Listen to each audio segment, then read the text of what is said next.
Hello everyone and welcome back to our history channel. Today, we'll be discussing the War of Portuguese Succession, a pivotal event that took place in the early 18th century.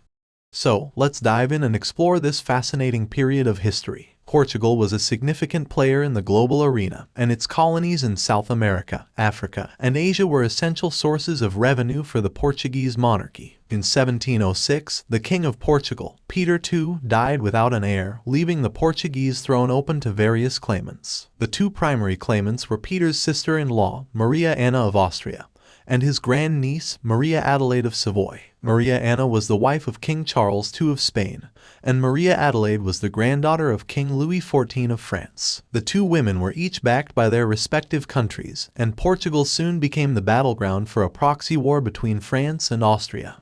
The war dragged on for several years, with several battles fought on Portuguese soil. The Portuguese forces, commanded by the English general, the Earl of Galway, were outnumbered and outgunned by the French and Spanish armies, who had superior resources at their disposal. However, the Portuguese forces were able to hold their own, and the tide of the war began to turn when the Archduke Charles of Austria, with the support of England and the Netherlands, launched a successful invasion of Spain. This success led to the Treaty of Utrecht, which was signed in 1713 and brought an end to the war. Under the terms of the treaty, Maria Anna renounced her claim to the Portuguese throne, and Maria Adelaide was recognized as the rightful Queen of Portugal. The War of Portuguese Succession had significant consequences for Portugal, which was left with a weakened economy and a reduced standing in Europe. However, it also marked the beginning of a new era in Portuguese history, with a more centralized and stable monarchy. That's all for today's episode.